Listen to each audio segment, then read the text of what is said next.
Hello, boys and girls. Welcome back to my channel. I'm Avery, and today I'm talking to a nice guy who is a little bit younger than me. And his name is Brian Ratner, and he is originally from Glasgow in Scotland. So, hello, Brian. Shalom. Welcome. How are you? Hello, I am fine, thank you, Avery. Shalom to you. Okay. Okay. And what I will do is I'll just tell the viewers something that we have had a bit of an overlap in our early days in the UK. I was originally from Liverpool and then spent 4 years in Manchester in a Zionist socialist youth movement. And Brian was also in the same Zionist socialist youth movement in Glasgow. And when I came to live in Israel in 1970, sometime later, he came down from Glasgow. And Brian, you lived in exactly the same flat over the youth club where students and movement workers of the youth movement were living. So, how long did you live in that flat in Manchester? Salford, actually.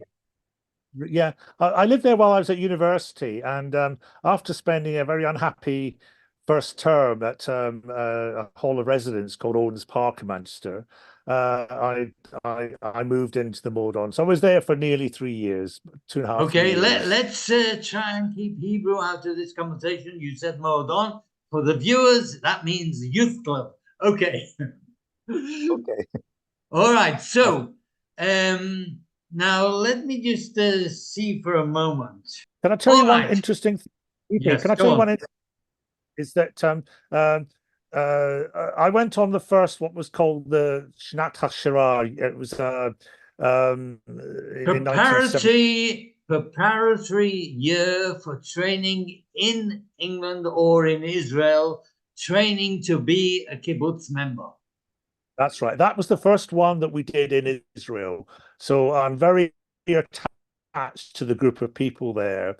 So so I had that sort of gap year, and then I came to Manchester University. And one of the things that we did in the mo in the flat above the youth centre was I had this really big room. If you remember, it was to the right of the top of the stairs. It was a Oh big yes. room. The And room on the right, on the room on the right at the top of the stairs, right, or yeah, yeah. I know. I decorated this most horrendous purple wallpaper, as I remember, which was all the rage in the early 70s. Anyway, the point of my story is that myself and two other people, we decided to go into a shared economy where we'd share our finances. And what we did was we split that room into two. So my good friend John, he lived in one half and I lived in the other half, and we tried to live a quasi-socialist life in So preparation you were for kibbutz. The reality, living a microcosm of kibbutz. that was the idea, but we neither of us ended up either on kibbutz or ultimately in Israel. But there you go. I'm glad you mentioned that because that was going to be and is my starting point here. That you have a good, sound knowledge of what kibbutz is all about, even though you didn't make it to come and live in kibbutz. And that's very important for me. So, the first question I'm going to ask you is on your background of a knowledge of kibbutz, here on this channel, this is the only channel in English or Hebrew dealing ongoing episodes with the kibbutz. What new information did you get from me as feedback from this channel, or what surprised you?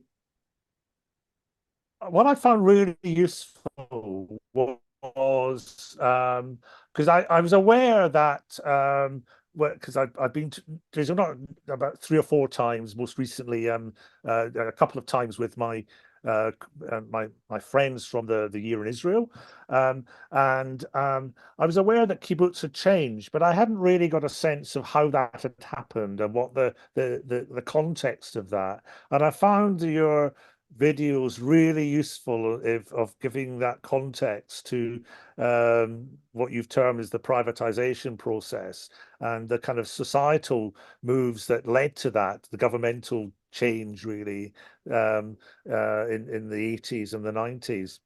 And that was, I found really interesting, how giving that kind of context, which I'd not really understood before, because I think the world has a sort of idealistic view of kibbutz still, of what it is, and not the reality of it as it is now. But I think the thing that I've learned from you is that despite those changes, that it remains a very cohesive community, with a sense of community that remains, even though some of the early principles have really gone by the wayside. Okay, well, that So is very interesting that's for me to hear that feedback. Okay, so um, let's now skip right into what is happening now in Israel with the Hamas war. And I want to know from you something that really I hope I don't get blanked out by YouTube when I say this, but I just hope that when I say that, for me in Israel, it really pisses me off when I see all of these demonstrations around the world of pro Hamas, pro Palestinian, and I look at these slogans from the river to the sea, Palestine will be free, Zionists are colonialists, Zionism is racism, Zionism are white supremacists. You stole our land. What has been your reaction to the anti-Zionism and the anti-Semitism abroad, and where you are now? I don't know what you're in Halifax in the right, UK. yeah. What has been your reaction to all of this? Well, I've been very distressed and angry about it, to say the least. And the it, and I've read a lot about the context of that, and the desertion by the so-called progressives and the left, and it really makes me extremely angry. And it's made me personally review my own views about left-wing politics as well. I don't think I count myself as being particularly left-wing, but I'm of the left. Um, and I, I, I see this mostly on the television, rather than personally experience it. There's a sizable Muslim community in Halifax. It's not really been very active as far as I can see within these protests. But I also live, Halifax is quite close to a town or a bigger town called Bradford, where there are much more significant Muslim population, and there have been demonstrations there. I think that uh, I think the seeds of all this have been long planted, some years ago, and we, I say Israel, the Jewish community, have been historically quite ineffective in countering those slurs against Zionism and against Judaism and the anti-Semitism. I think we ultimately been quite ineffective, and it's very difficult to challenge. I've had my own small attempts at challenging. I'm engaged with the odd social media comments, but it's going down a rabbit hole where you make a comment, all you get is 20 more comments of a derogatory nature. I've made my complaints to the BBC. You might want to get onto that, and it feels very ineffective. It's very ingrained. But I suppose my own view is that despite the many thousands of people, in fact, there's a demonstration planned in London, I think in a week or two's time, where it's going to be a massive demonstration again of pro-Palestinian. I'm not sure everybody involved in that is pro-Hamas, but I'm not sure that people make those distinctions as an empathy with the Palestinians, which is understandable. But there's going to be a big demonstration. But broadly, I suspect that most people put their head in the sand and just wanted to go away. And one of the things that I found interesting and I've thought about is that, I mean, I posted, my main social media is Facebook, which I use to connect with people I know, people from work, people from my year in Israel, etc., etc., and a whole range of other people. Not a huge number, but I've got about 150 or so. And I post things that are, about the hostages, about anti-Semitism and various campaigns. And what's really disappointing is that there's only two people in that circle who ever like the postings. Most people, I think, tend to want to not declare allegiance one way or the other because it's it's too difficult. You just get a load of well, the word shit. I hope that doesn't stop the YouTube video. Is a big Uh, controversy at the moment I think it's okay. in the UK about our Home Secretary having used the word shit. But what the point is that I think most people don't want to get involved because you get a lot of stuff coming. Majority of people are fence sitters who just watch it flying by, whereas you've got the committed leftists and those who have a particular affinity, and the Muslim community does with the Palestinians, are the ones who are active, whereas the vast majority, I think, just want it to all go away, which sadly it won't without the defeat of Hamas. It's a rather long answer, Avery. I don't know whether that helps you at all, but that's my Okay, perspective on. it does help me. I want to ask you, you mentioned Bradford, which even in my time in England was derogatorily called Bradistan. And do you think that these demonstrations, either in Bradford or in London, are initiated by immigrant Muslim populations, or are they bolstered by local people who I can understand when they see the devastation in Gaza and the destruction? I can understand that. And in a moment, we'll get onto that about devastation, destruction, and injuries, because I want to talk to you. This channel is really up close and personal, and you yourself you were in a disaster when you were in a young kid, and sorry, when you were a young kid, and we'll get onto that in a moment. But do you think that these demonstrations are initiated by local Muslims or refugee Muslims, or is it mainly anti-Semitic local people, or what? To be honest, I don't really know because I don't have a connection. I don't have friends or relationships with people from those communities. Um, I suspect a lot of it is actually heartfelt feelings within the Muslim community rather than left-wing stirrers, as it were. I think there's an alliance, an allegiance between the two elements, the Muslim communities themselves and extreme well, the extreme left wing agitators, as it were. But I think it's genuine concern for the Palestinians, but expressed in a way that's painful for us to hear, because clearly we understand more of the context with of what's happening now, why Israel has to defend itself, and how defeating Hamas in Gaza is such the civilian casualties that we see.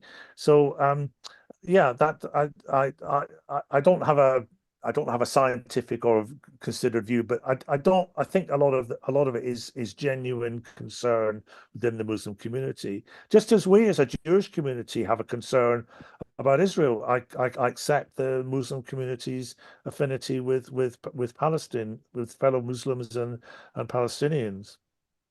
Okay, so let me Um, ask you the next question. We're leading into this now. Um, how do you personally see the immediate solution to this conflict going on with the Gaza Strip now. That's one side. And do you see that perhaps there is a long-term solution? Okay. If only It's a loaded question. I knew. I listen to a lot of stuff and I read a lot of stuff, and I'll just make a comment before answering trying to get into your question, which is that um, the Western press seem to portray the view that Israel is losing the war in Gaza. I don't know how, but the stuff I read from because I subscribe to three Israeli newspapers: Haaretz, Jerusalem Post, and Times of Israel, online newspapers, and I read lots of articles from them. And other stuff that I subscribe to, and I don't get the sense that that's how Israel sees the war at this point. Um, but there's a dissonance between the view portrayed in the West. But the point I wanted to make is I was listening to a conversation or a podcast between uh, involving Yossi Klein Halevi, who's I'm sure you'll have heard of. He's a respected Israeli thinker of American origin, and something that struck me that he said, I think, is how I think, which is that Israel, there's no good answer to this. There's no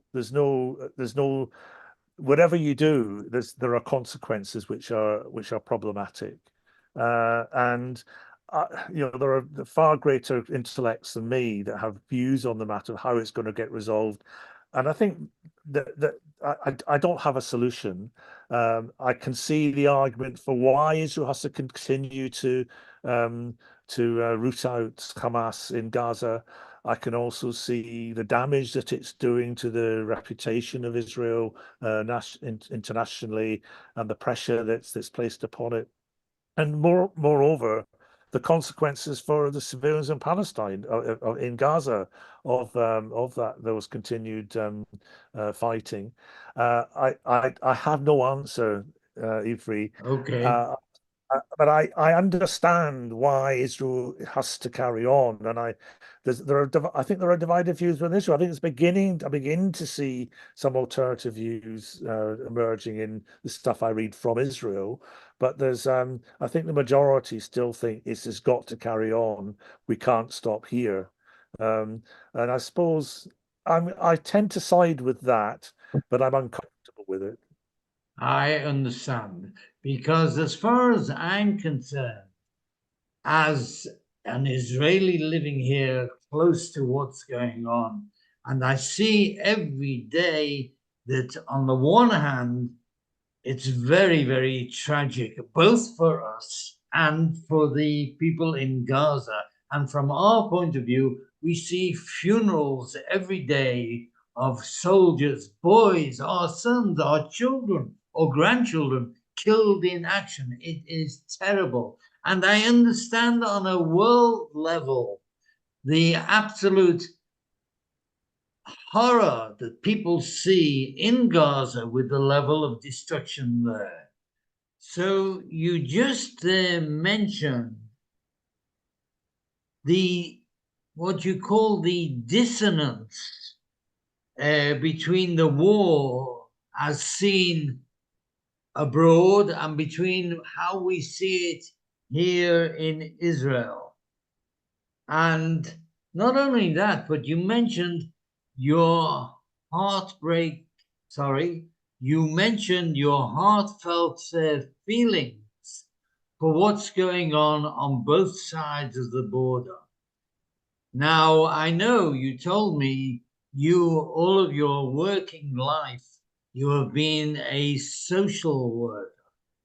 But That's apart from that, you yourself personally have been through an early childhood tragedy, which in some ways may be akin to the thousands or hundreds of thousands of children who are suffering on both sides of the border and particularly in Gaza.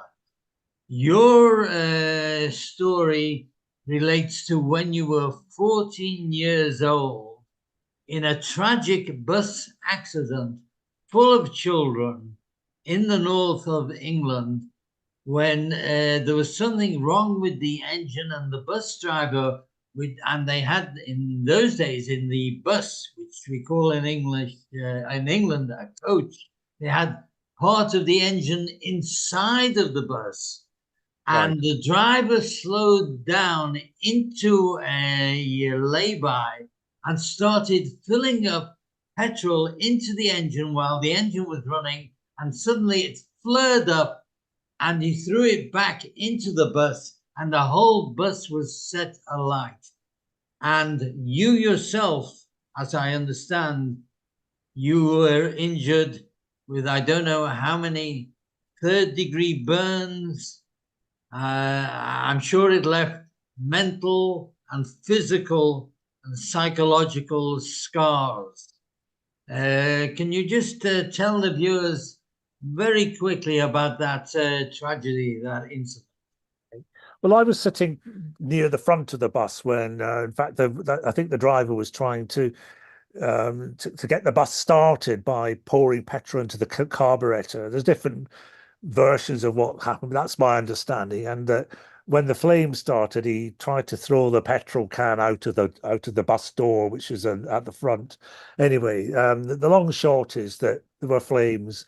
I managed to get out of some very narrow window. There were sort of top opening windows, and somehow I managed to get out. But the consequence for me was that I was burnt on both hands.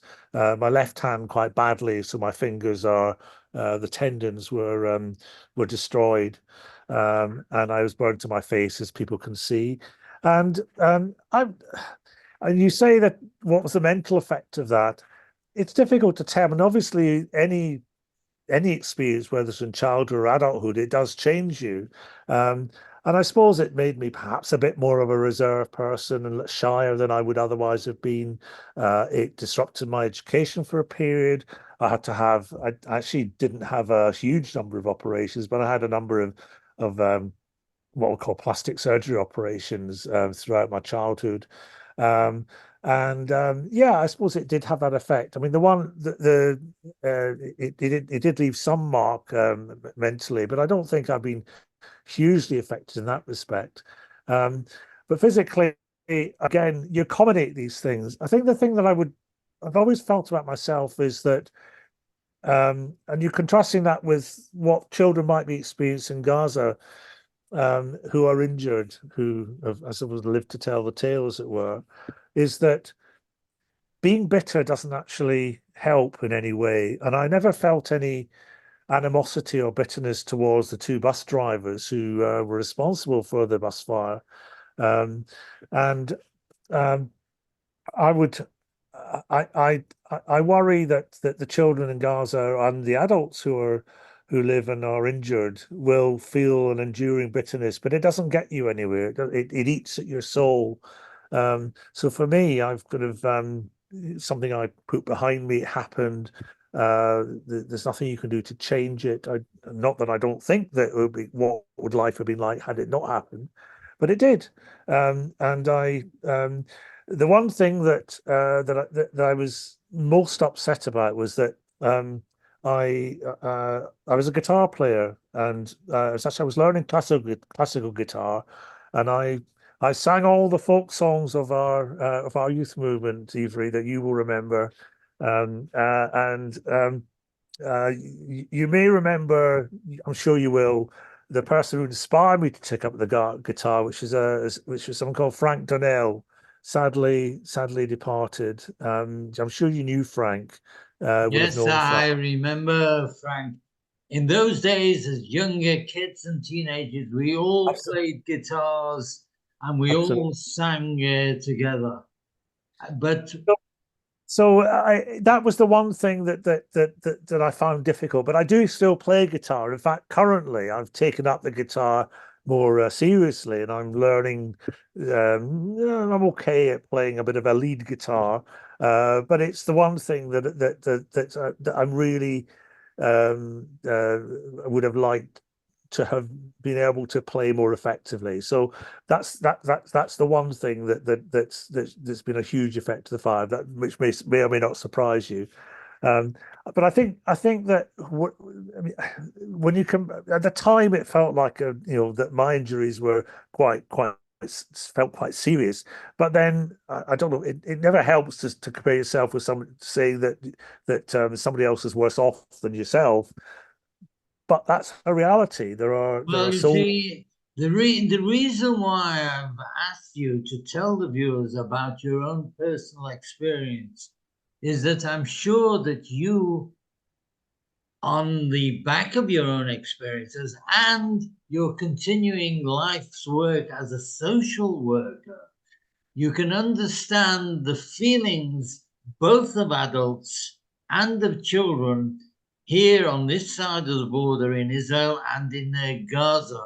Our particular problem is that we know that the children in Gaza are now the fourth or third or second generation who have been educated to hate Israel.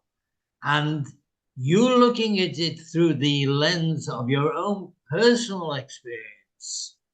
You can see it more objectively, that it doesn't help to dwell on what was in the past. But when you're within the framework, and we know this, the Hamas took over every service, internal service of Gaza, social service, health service, education, finances, and everything else. And for years now, for the last, I would say, 16 years, we withdrew from Gaza. We withdrew then in 2005. Then Hamas took over in 2006, 2007. They have instilled in the second, or sorry, now it's the third and the fourth generation of kids that, and with all of their injuries, they hate us, and their declared charter, they say, the Hamas people, is to destroy Israel and kick the Jews out into the sea, and they carry on with the slogans, us Palestine, from the river to the sea. How do you think, from your professional point of view, how do you think something could be done to help the children in Gaza overcome this hatred?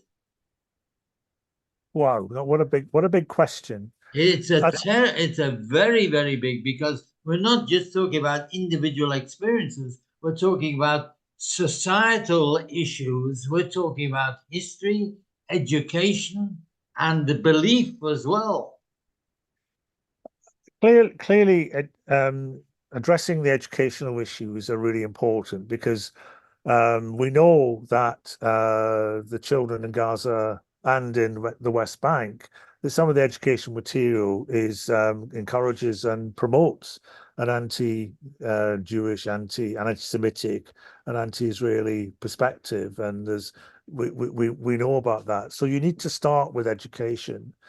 Um, I think that I'm aware of initiatives within Israel and within Arabs and Palestinians of seeking ways to, such as there are various, I can't remember, I'm never very good at remembering names, but there are bereaved parents on both sides who've come together in organizations and are able to find ways of engaging with each other as human beings. And those sorts of initiatives are things that really learning from those and the people who've achieved that ability to reconcile with each other around their respective traumas. What we need to learn from that is ways of beginning to establish a more some kind of positive dialogue between people. There are, and I'm aware of those initiatives in Israel, but what's really worrying is that I've also read stuff about how people who've been engaged in Israel in those initiatives, there's the lack that how do you trust the people the Palestinians, the people in Gaza? What's really going on? Are people there's been just a betrayal and a destroyal of trust that might have been there, and the dialogue that was happening as a result of the atrocities on the 7th of October.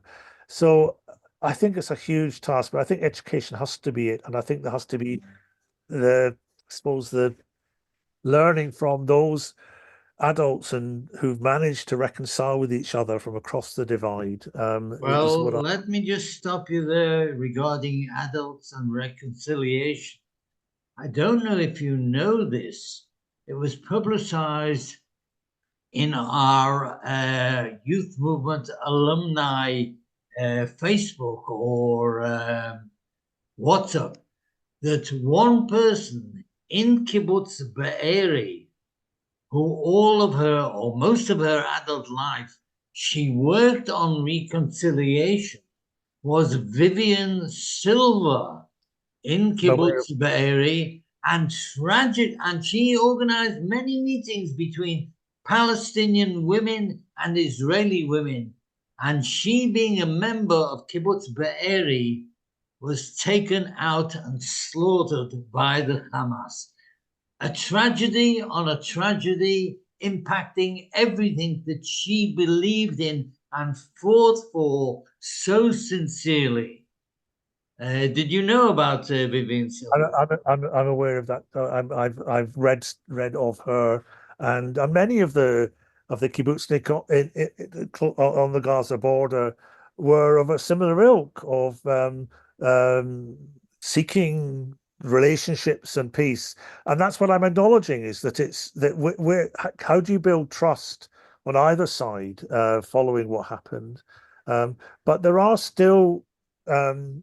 And but I don't know I haven't heard a lot about the groups the organization is it the parents it's about parents of Israelis and parents of Palestinians who've lost children who come together, that they have managed to achieve a more lasting trust, and Well, clearly perhaps through common tragedy, maybe that could be a bridge. I yeah. remember my father used to say to me, there are no winners in war. Yeah, it's difficult to see how that development of trust can happen for the current climate or for a long time, and it's it you know it, that it's going to be a very slow burner to be able to achieve that on any significant scale. It's a tragedy. It's tragic. Well, anyway, look, we in this shorter conversation, we can't arrive at all these solutions and everything else. And all I can say is, well, look, Brian, first of all, I'm glad that you and I got together on this conversation. And perhaps we've thrown out a few ideas. I mean, definitely we're talking about education, but what comes before education in Gaza is administration. And the day after this war, we didn't start it, they started it. Uh, it's not a matter of me apportioning blame. It's a matter of looking for a way forward. And hopefully, hopefully, I mean, you can't talk about education when you have the name Hamas and terrorism. Hopefully, the military capacity will be eliminated, and then we can see what's going to happen. The point I'm making here is that to see a way forward, in all of this maelstrom, and for people abroad, there are so many facts and figures and loads of information. I mean, even for me here in Israel, sometimes it's even hard to understand what's going on. So that can be multiplied by many times for people abroad who don't know the facts and the information. But we all have to see a way forward after terrorism in Gaza is eliminated. And then we'll see. So I want to thank you, Brian, for this conversation. You're welcome. Is there anything you want to add? Um, I suppose there's lots of thoughts go through my mind in relation to the question you're posing. How do we move forward? I suppose that it's not just Gaza. It's the West Bank. It's the mindset of the Palestinians. How do you achieve some kind of dialogue with more moderate Palestinians? And there must be moderate Palestinians that still hate Israel but don't want to act in the way that Hamas does. Economic development has to be part of the answer.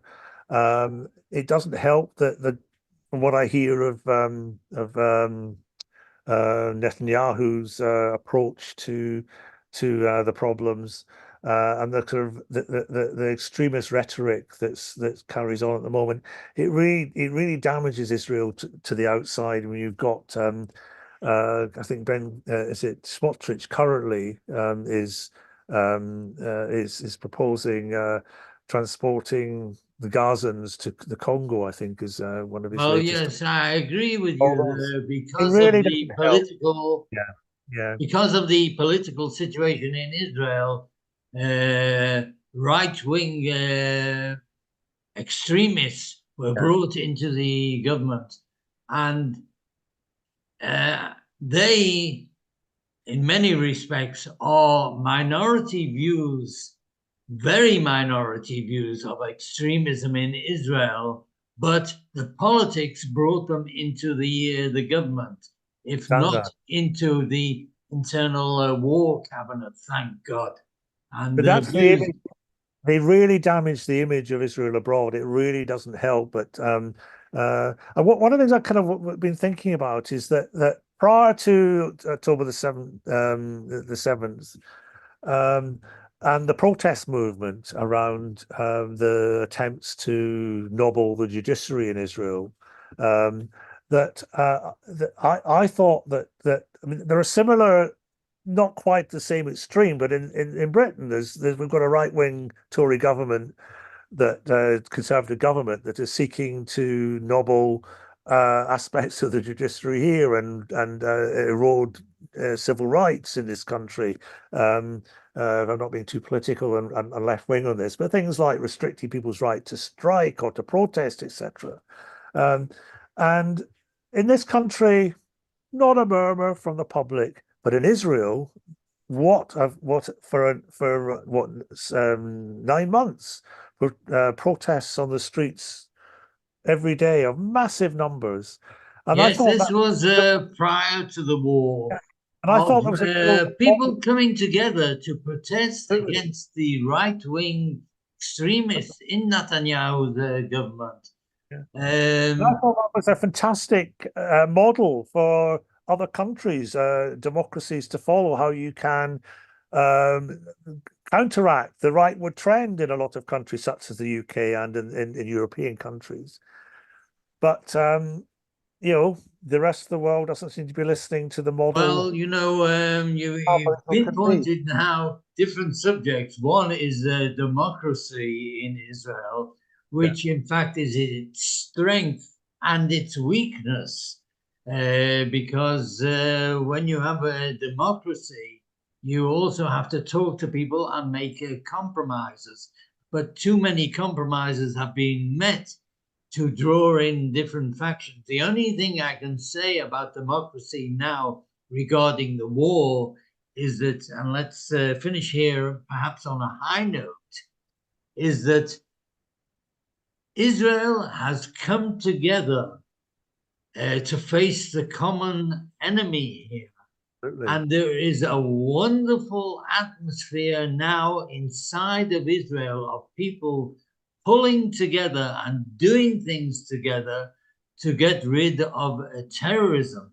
After that, we'll see, hopefully, what will happen inside of Israel with its political situation. But it's just too many fields to talk about all at once here. And I think we should finish here on one particular issue that I will tell the viewers now. If you want to tell me or tell the world about what you see is going on in Israel and in the Middle East, in kibbutzim, in the Gaza Israel conflict, in the Hezbollah Lebanese Israel conflict. Where is Syria? Nobody shouted and screamed when Syria killed half a million of its own people, and there were about 5 million refugees. If you want to have a voice on this topic, or even talk to us about what's going on down south in the Red Sea with the Houthi rebels who have turned the Israel-Palestine conflict into a world economic issue by blockading the Straits of Mandev.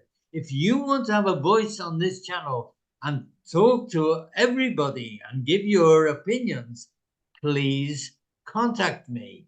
Write to kibbutzivri@gmail.com and I will give you a voice, even if you disagree with me, or if you disagree with Brian, or if you disagree with your family, because I want this to be up close and personal, and we can talk about all of the issues without shouting, without screaming, without slogans, without extremism.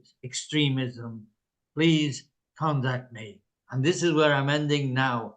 So, Ryan, I really want to thank you for this conversation. And thank you, Evie, for giving me a voice. Okay. I look forward to... Shalom and lehitraot. Peace, goodbye, and I'll see you soon. Take care. Bye.